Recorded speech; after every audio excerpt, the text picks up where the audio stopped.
Blah.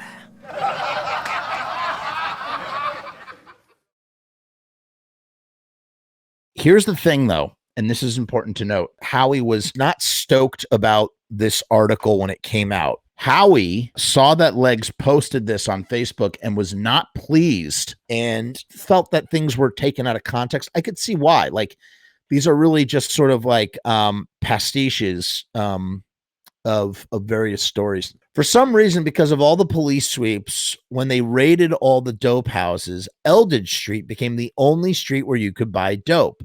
And in every apartment, in every building on this one block on Eldridge Street was a dope dealer, like hundreds and hundreds of them. And everyone was just junkies. I mean, it didn't make any sense. You'd see Keith Richards pull up in a fucking limo. You'd see this crazy shit. I mean, like really, really crazy, desperate junkies. They knew where to go, and that's where they went. That's where they went.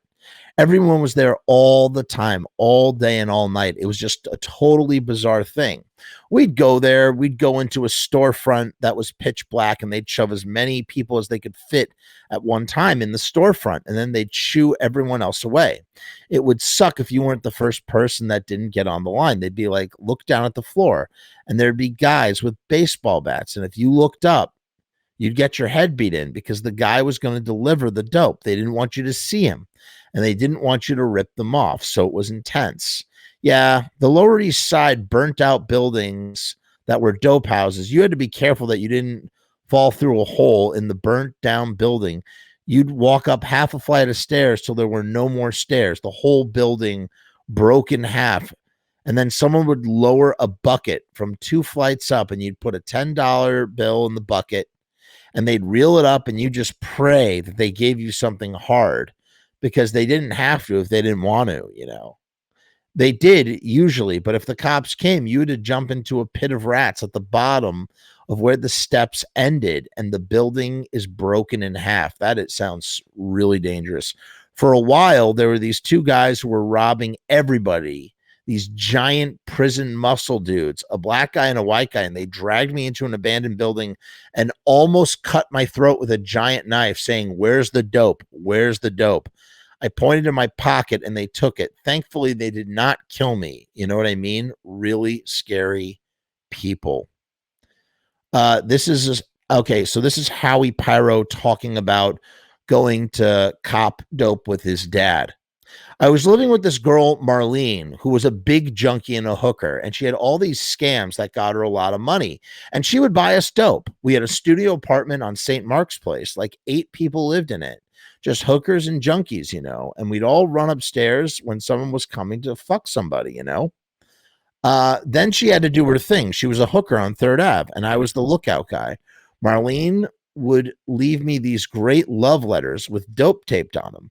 And I just found them all, and I saved all these things because they are really sick. It just got so crazy. And one day, she just never came home. And I was so reliant on her for dope that I just waited. But Marlene never came back. I was so lame. I wound up, and people saw this. I know people now that actually saw this. I crawled up St. Mark's Place on my hands and knees after half a day of waiting for dope. I was so sick. You said about dope sick. I was so sick, so fucking sick, and so desperate that I ran into that guy, the 7-foot gray monster man, and I begged $10 off of him. And the guy took me to come cop somewhere and gave me some dope and told me that he'd see me later. And I crawled to Natasha's Natasha Adunzio, who had that store.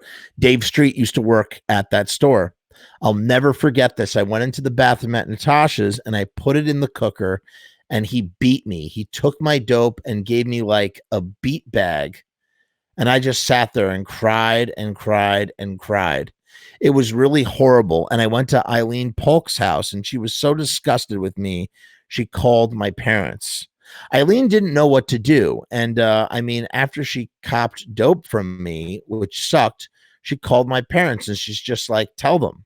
And it was just so horrible. One of the worst things that happened to them.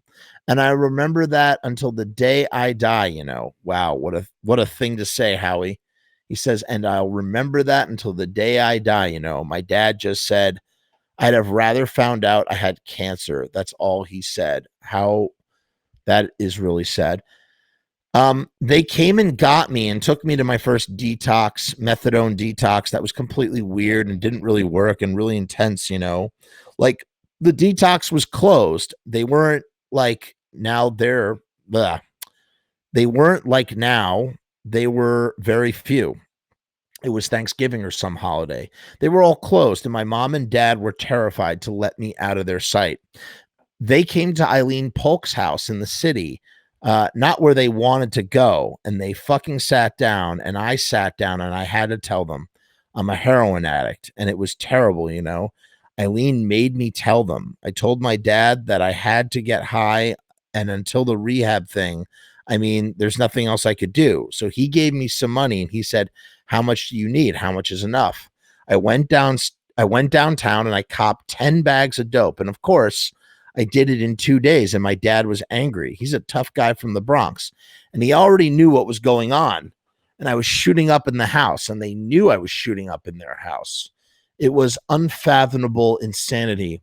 And I'm not saying that it wasn't, and I'm not here to judge, but let me tell you something. It's like, it's scary because, like, you know, it could still lead to an overdose. But at the same time, it's like, when I read something like that, it makes me think like, yeah, your kid is killing themselves. Yeah, like he's doing a number on himself, but at least he's in your house and you know where he is. And, you know, well, it's a little bit different today because if you get a bag that has fentanyl in it, you will die. You will just die. But I'm just saying there's something to the idea of having an open line of communication and knowing where your child is instead of, you know, just pushing them out on the street and, you know, where they could die in a gutter. So I don't know. It is unfathomable insanity, but I don't think it's so insane to have your kid in your house, even if they're doing hard drugs, because at least you know where your kid is. At least you can be there if they want help to get better, you know? And then when I told them I had to go back, my dad was an inch away from having a stroke and a total freak out.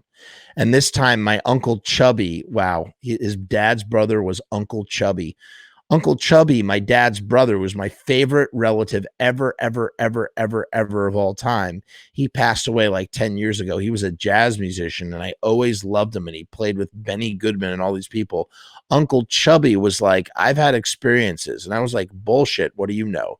He says, I know a lot about drugs. So me, my dad, and my uncle went to go cop dope.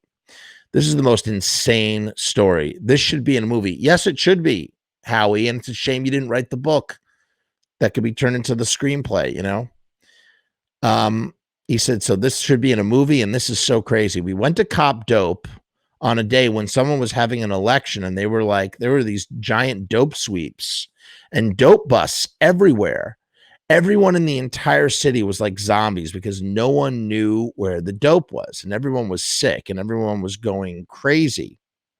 And it was like Night of the Living Dead everywhere downtown, which is actually kind of like what supposedly what Night of the Living Dead is about, the Danzig song for the Misfits. Just about the zombies or bums on the street. You know, this ain't no feeling in my arm. We drive around and we stopped and we were picking up junkies, just driving around with these sick people.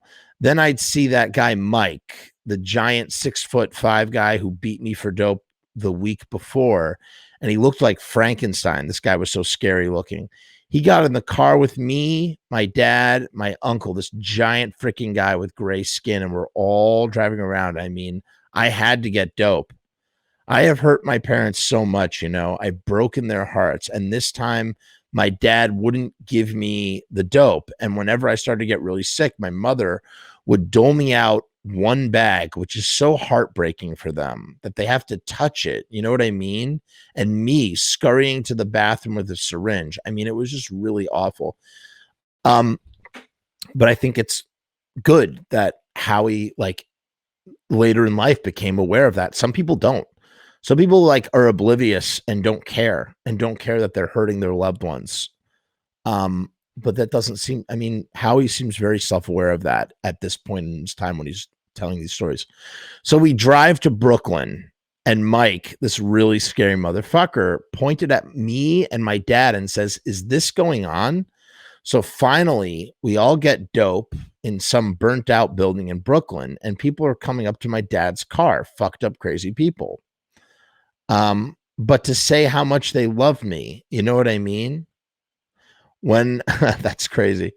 When I made it to the detox, and I detoxed and stayed clean for about 2 months, and then one day, a lot of time had passed. I got a call 6 or 7 months later, and it was Marlene, you know, my junkie girlfriend. She had fallen asleep. She lived in Larchmont with her parents. Larchmont is right over there. That's so funny.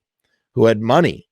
So Marlene fell asleep at the wheel of her car driving to Larchmont and was in a massive car wreck and broke every bone in her face. You know, she was like, what? Went to the hospital and was like in the hospital for almost a year. So she called me, and just hearing her voice, it made me sick. Marlene was like, I just have to get out of the hospital. And she told me the whole thing. At the time, I was still living with my parents. I was still trying to get my shit together. I had gotten a job, but went out and had gotten high. So I started using again. Wow, there he is with Alice Cooper.